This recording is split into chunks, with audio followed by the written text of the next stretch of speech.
Assalamualaikum warahmatullahi wabarakatuh. Alhamdulillah wassalatu wassalamu ala Rasulillah. Segala puji bagi Allah Jalla Jalaluh. Salawat dan salam semoga senantiasa tercurahkan untuk baginda Nabi kita Muhammad alaihi salatu wassalam. Amma ba'd, kaum muslimin yang semoga dirahmati oleh Allah Jalla Jalaluh. Kita lanjutkan kajian kita.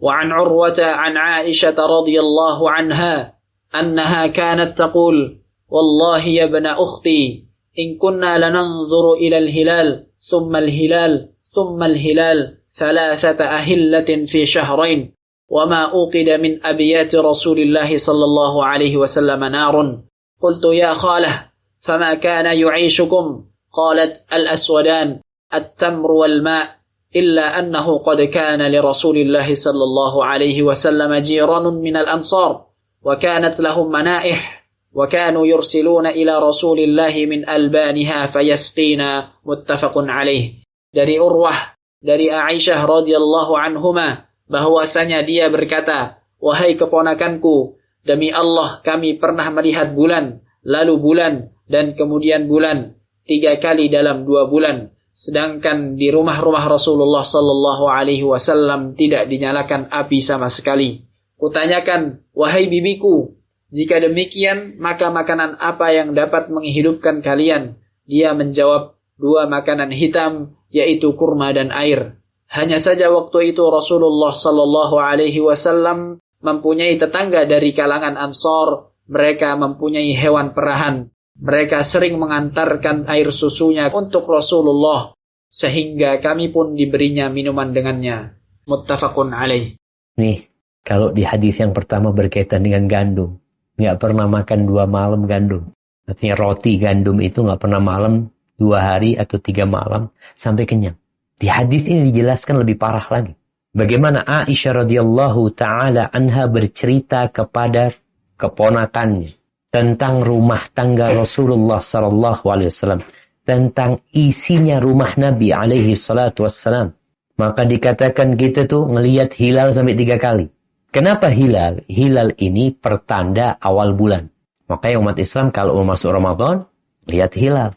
Ketika orang-orang bertanya, yas'alunaka 'anil ahillah, qul hiya mawaqitu lin-nasi wal hajj. Hilal itu mawaqit, artinya penentuan waktu buat umat manusia untuk ibadah mereka. Lihat nih, hilal. Sampai tenggelam, lalu muncul hilal selanjutnya. Sampai tenggelam, lalu muncul hilal selanjutnya, itu di bulan ketiga. Di rumah Nabi SAW, di rumah semua istri Nabi. Itu kompornya nggak hidup. Nggak ada masak. Kalau tadi gandum tuh, nggak ada makan roti. Terus gimana kalian bisa hidup? Kurma sama air. Bisa hidup. Nah, tapi Aisyah menceritakan. Tapi ada makanan lain nih. Apa makanan lain itu? Ada yang namanya mana'eh. Mana'eh itu biasanya hewan ternak yang diambil susunya, yang dipinjamkan. Jadi umpamanya anak punya kambing. Anak punya kambing perah. Anda berikan ke antum nih, kambing anak. Antum ambil susunya. Biasanya kambing itu keluar susu nggak lama. Ketika dia habis melahirkan, punya anak, keluar susunya tuh. Ini bukan kambing perah memang ya. Setelah habis susunya, dikembalikan lagi kepada yang punya. Itu tuh tambahan makanan atau tambahan minuman itu, Nabi SAW dapat kiriman susu dari tetangga, orang-orang Ansar. Maka kita minum susu. Jadi makan kurma, minum air, ya kadang-kala tadi. Susu yang dikirimkan ke rumah kami. Hadis ini menunjukkan bagaimana hidup Rasul sallallahu alaihi wasallam. Bandingkan hidup antum sama beliau alaihi salatu wassalam. Sekali lagi, beliau adalah orang yang paling dicintai Allah azza wajalla. Maka dunia ini bukan tanda cinta. Jangan pernah berpikir tatkala antum sukses, uang semakin banyak, semakin dihormatin orang, jabatan semakin tinggi, antum berpikir Allah cinta sama antum. Itu bukan tanda cinta. Tapi yang ada, itu ujian buat kita. Rasulullah sallallahu alaihi wasallam seperti itu hidupnya.